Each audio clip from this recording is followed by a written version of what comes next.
Stres. Siapa sih yang nggak tahu stres? Ya, kayaknya semua orang pernah deh ngalamin stres.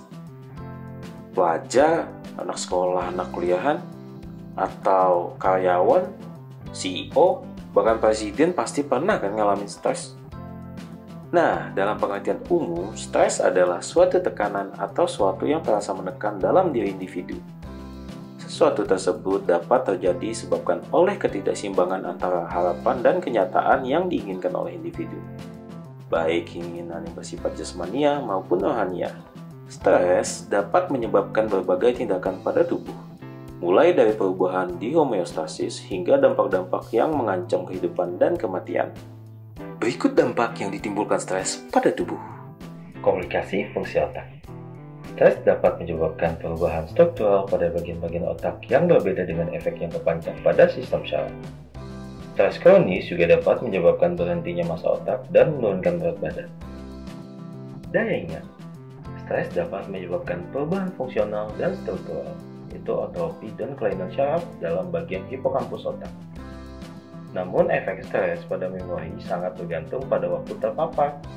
Apakah memori dapat menjadi lebih baik atau lebih buruk? Kognisi dan pembelajaran. Stres memiliki banyak dampak pada kognisi seperti penurunan kesadaran. Pada umumnya, stres ringan dapat membantu peningkatan fungsi kognitif. Namun, jika stres yang berlebihan dapat menyebabkan gangguan kognitif. Sistem kekebalan. Orang yang mengalami stres lebih cenderung mengalami gangguan sistem kekebalan dan akibatnya lebih sering menderita penyakit. Stres dapat mempengaruhi fungsi sistem kekebalan dengan memodulasi proses dalam sistem syaraf. Stres pada fungsi kardiovaskular. Hal ini mengakibatkan peningkatan detak jantung, kekuatan kontraksi, vasodilasi dalam arteri otot rangka, penguraian pembuluh darah, penyusutan arteri dalam limfa dan ginjal, dan penurunan ekspresi atrium oleh ginjal. Stres pada komplikasi gastrointestinal. Stres memiliki dampak pada gastrointestinal seperti mempengaruhi selera makan dan pada sistem gastrointestinal berdampak pada meningkatnya iritasi visceral, perubahan kecepatan dan tingkat dari berbagai sekresi, efek negatif pada aliran darah ke saluran gastrointestinal dan peningkatan jumlah bakteri khusus. Sistem endokrin. Stres memiliki banyak pengaruh pada aktivitas sistem endokrin. Stres dapat mengaktifkan atau mengubah aktivitas proses endokrin yang berkaitan dengan hipotalamus, kelenjar hipoksia dan adrenal, sistem adrenergik, gonad tiroid, dan pankreas. Tanda dan gejala stres. Stres dapat meningkatkan emosi, mengurangi kemampuan berpikir rasional, dan mengganggu pengambilan keputusan. Menyadari bagaimana stres mempengaruhi seseorang dan bagaimana sistem merespons stres dan belajar mengenali gejala stres dapat sangat membantu dalam mengendalikan stres. Stres dalam hidup mendorong kita untuk menyesuaikan atau mengubah beberapa aspek perilaku yang akan dilakukan. Ketika tidak berhasil melakukan penyesuaian dan perubahan ini, kita sering menemukan diri kita mengalami sejumlah efek samping atau tanda dan gejala yang tidak menyenangkan. Tanda-tanda dan gejala-gejala ini semua merupakan indikasi dari tingkat stres yang tidak sehat. Stres dapat dilihat dari dua sisi yang berlawanan. Pertama, stres memberikan keuntungan bagi kita. Mengapa? Stres menjadikan kita lebih kuat dengan berusaha mencari solusi atas penyebab masalah dan stres yang sedang dihadapi. Stres juga memberikan banyak pelajaran bagi tubuh untuk menyesuaikan diri terhadap masalah yang dihadapi.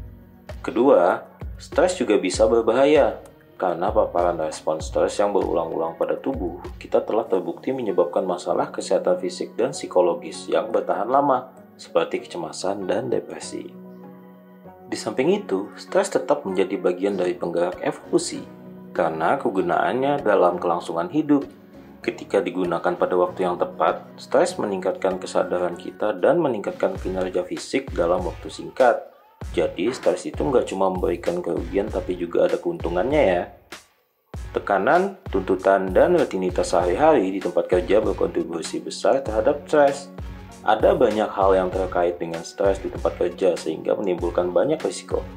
Beban kerja, tekanan sosial, dan perusahaan adalah penyebab stres di tempat kerja.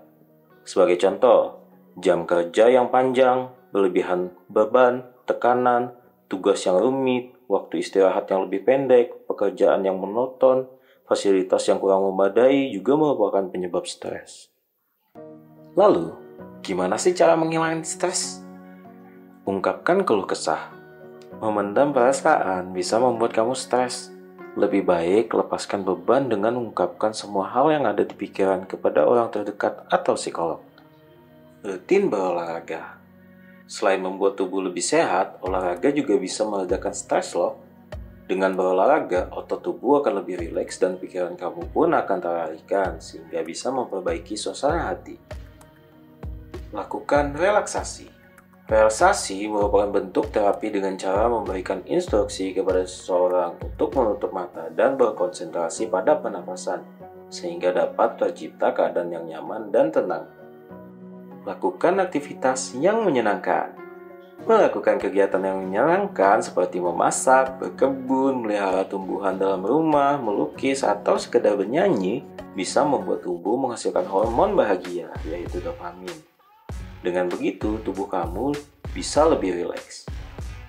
Fokus pada saat ini. Jangan terlalu lama ya terjebak sama peristiwa yang telah terjadi. Terlebih jika peristiwa itu yang membuat kamu sedih. Jalanin aja hidup saat ini dan jangan cemaskan apa yang nanti terjadi. Terapkan pola hidup sehat. Selalu terapkan pola hidup sehat dengan makan makanan bernutrisi, tidur yang cukup, tidak merokok, tidak mengkonsumsi minuman beralkohol seperti rum, bir, dan lain-lain. Nah teman-teman, jangan biarkan stres berlarut-larut dan bertambah parah ya, menyebabkan gangguan kesehatan. Kalau memang tips-tips di atas tidak bisa membantu kamu, jangan ragu untuk konsultasikan ke psikolog atau psikiater.